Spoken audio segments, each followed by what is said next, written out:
वंदे मातरम, एक शब्द जिसने अंग्रेजों की हुकूमत हिला दी।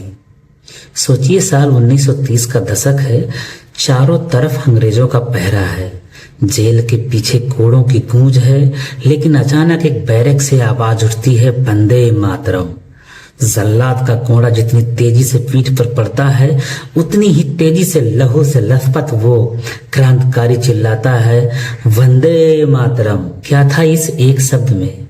कोई जादू या कोई मंत्र, या फिर आजादी की वो धधकती हुई आग जिसने दुनिया की सबसे बड़ी हुकूमत को घुटनों पर ला दिया।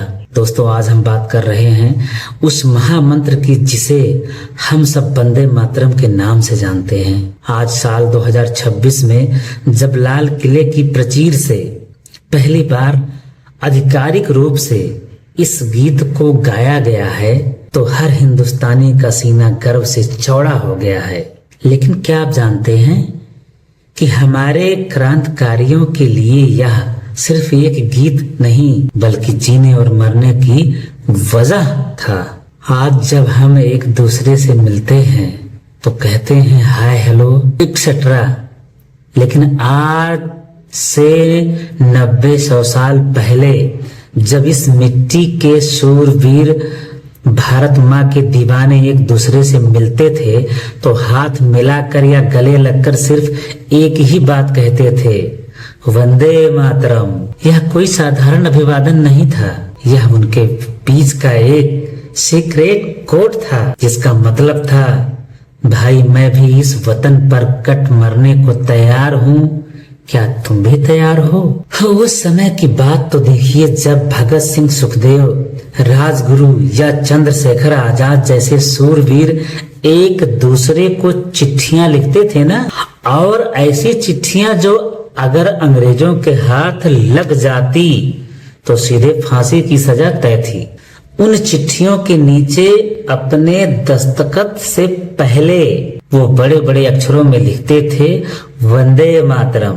उनके लिए ये महज 2 शब्द नहीं थे, यह उनके लहू की स्याही थी जो हर कागज पर बिखर कर आजादी का पैगाम लिखती।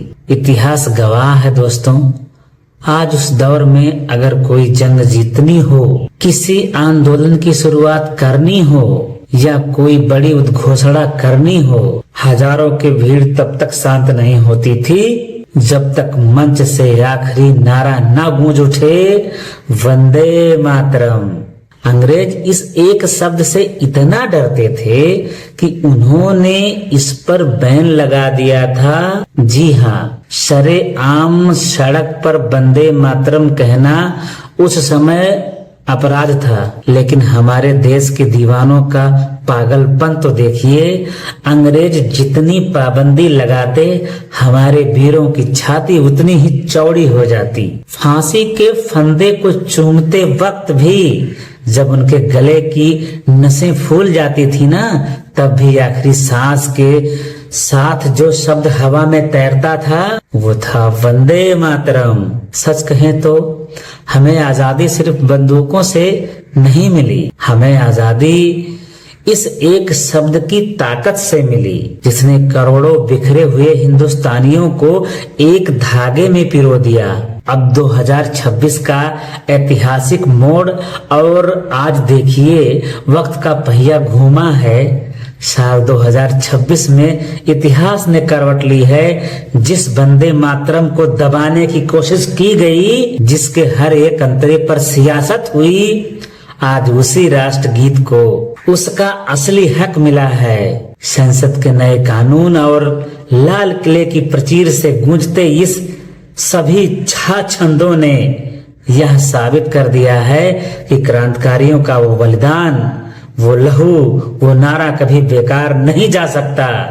आज जब हम इस गीत को सुनते हैं तो हमारी रगों में दौड़ने वाला खून सिर्फ खून नहीं रहता, वो देशभक्ति का उबलता हुआ लावा बन जाता है।